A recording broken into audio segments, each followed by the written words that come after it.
Thanks for choosing to watch another in this safety video series. I'm Airport Director Troy Heidel, and I'm very proud to be working closely with city staff as well as our safety committee members to produce and distribute these entertaining and educational video clips that relate directly to safe operations in general and specifically here at the airport we call home, Winter Haven Regional. Over to you, Jake. Thanks, Troy, and thanks for letting me be part of this second safety video for Winter Haven's Regional Airport. Today we're going to walk you through a little bit about our operations in non-towered Winter Haven Airport.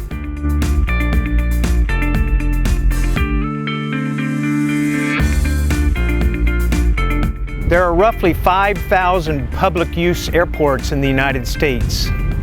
Of those, only about 10% are managed by controllers in a tower. The remaining 90% of public use airports are controlled by a combination of FAA regulations, FAA recommendations, and local safety procedures.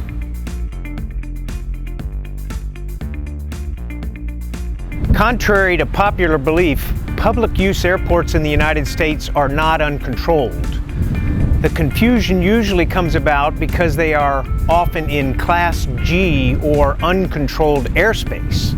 But these airports themselves and the traffic that flows in and out of their airspace is very much under control at all times.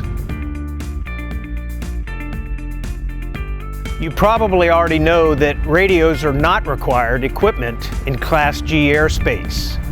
But with the technology readily available today and truly affordable, we recommend the use of radios to self-announce on the common traffic advisory frequency when operating in the airspace surrounding our airport here in Winter Haven. The FAA's Aeronautical Information Manual recommends making calls on departure before taxiing from the ramp and again before taking the runway for departure. When inbound for an arrival at an airport, the FAA suggests making a call 10 miles out, then again on downwind, then on base leg, and when turning final.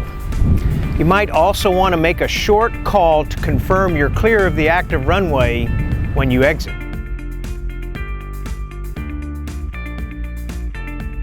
Now let's go over to Flight Training 101 and take a look at specific operational considerations for VFR traffic at Winter Haven Regional Airport, where safety in flight and on the ground is a top priority to everyone. Over to you, Ricardo.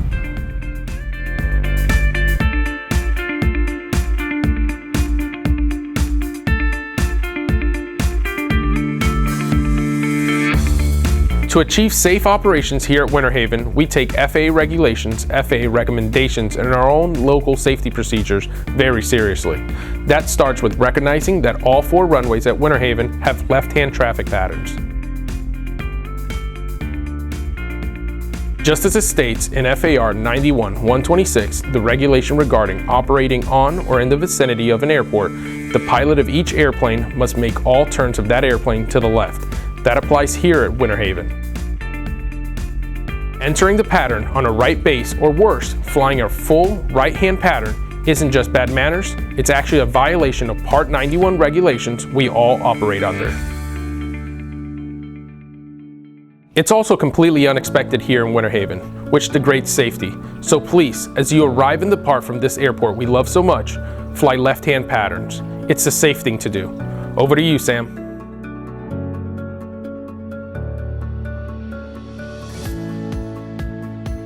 Hi, I'm Sam with Blue Line Aviation. Here at Winter Haven Regional Airport, we prioritize safety above all else. With 4 runways at your disposal and no controllers issuing takeoff and landing clearances, it is crucial for pilots to be well versed in local safety procedures. Now let's talk about straight-in approaches.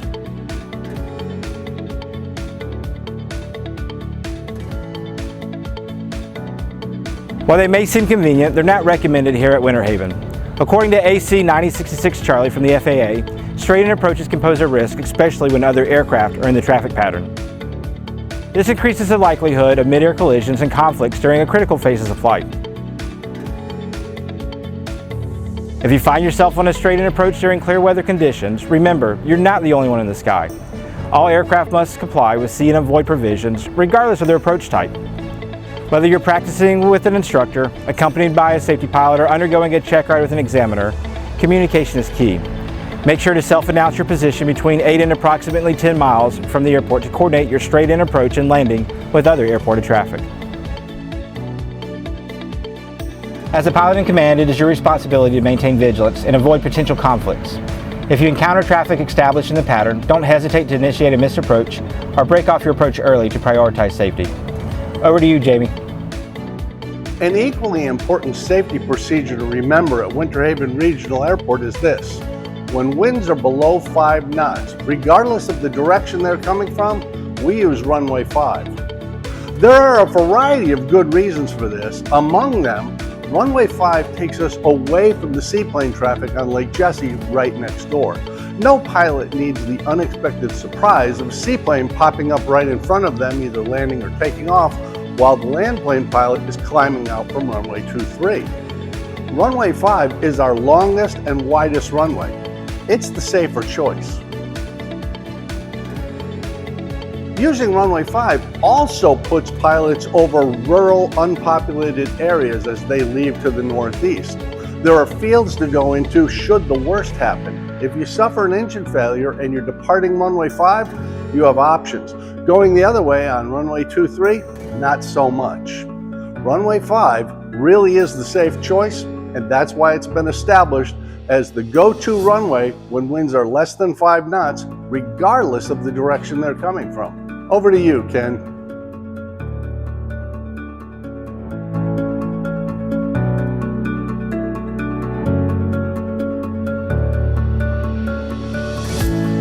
We use FAA recommended procedures that are designed to keep us out of your way during takeoff and landing operations. Our normal operating altitudes are established below normal land plane operations. In calm winds, the water can become mirror-like, which poses a significant risk for seaplane landings. In this situation, we will approach the base from the south, landing north along the eastern shore of Lake Jessie to give us a visual reference for landing. Runway 5 is also the preferred runway for calm winds. Keep in mind that our in-house procedures may not be followed by transient seaplane traffic flying into Foxtrot 57, a public use seaplane base. For more than 60 years, Jack Brown Seaplane Base and the airport have worked together to achieve a high level of safety for both seaplanes and land planes in this shared airspace.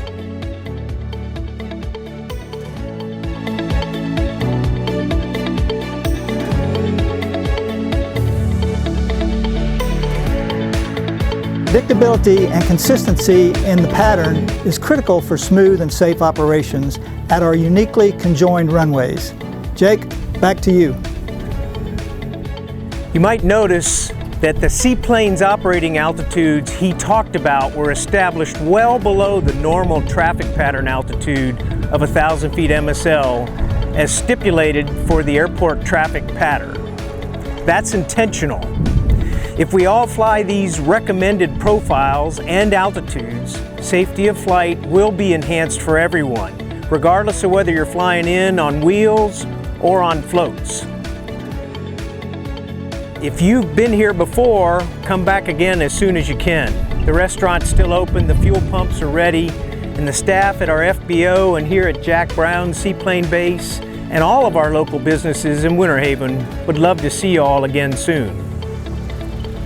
Next up in this safety series, we'll show you a video about instrument flight rule operations into marginal VMC conditions here at the airport.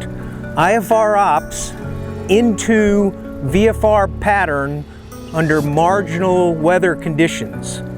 It'll be an interesting topic, I'm sure. I think you'll enjoy it. We'll look forward to putting it together for you. Stay tuned.